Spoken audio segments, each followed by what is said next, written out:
আসসালামু আলাইকুম। চলুন দেখে নিই আজকের নিউজ। আপন জুয়েলার্সের অসহযোগিতায় গচ্ছিত স্বর্ণ পাননি গ্রাহকরা। আপন জুয়েলার্সে রক্ষিত গ্রাহকদের স্বর্ণ ও হীরা ফেরত দেওয়া হয়নি।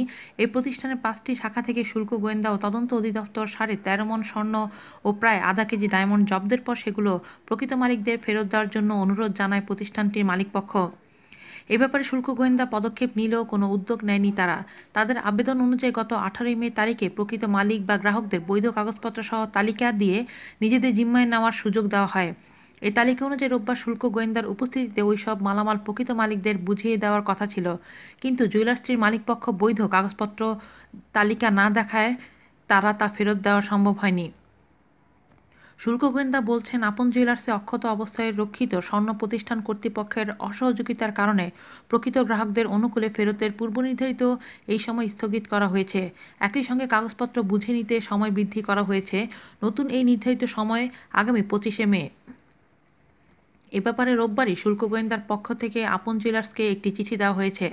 আপন জুয়েলার্সের স্বত্বাধিকারী বরাবর লেখা ওই চিঠিতে উল্লেখ করা হয়েছে, গত 16ই মে আবেদনের সময় বৃদ্ধির আবেদনের প্রেক্ষিতে 22শে মে পর্যন্ত বাড়ানো হয়।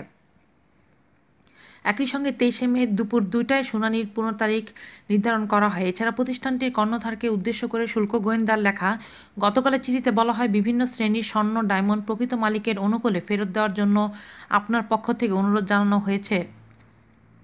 একই সঙ্গে প্রতিষ্ঠানসমূহের অভ্যন্তরে রক্ষিত কাগজপত্র সরবরাহের জন্য অনুরোধ করা হয়। এই আবেদন বিবেচনায় নিয়ে আটক স্বর্ণ ও ডায়মন্ডের বৈধ কাগজপত্র সংগ্রহ এবং একই সময়ে কোনো গ্রাহকের মেরামত বা বিনিময় ইত্যাদি কারণে দোকানে গচ্ছিত ও অক্ষত স্বর্ণ ডায়মন্ড যথাযথ কাগজ উপস্থাপন সাপেক্ষে গত 18 মে নিজ হেফাজতে নেওয়ার সুযোগ দেওয়া হয়েছিল। আজ এ পর্যন্তই। ভালো থাকবেন সবাই। আল্লাহ হাফেজ।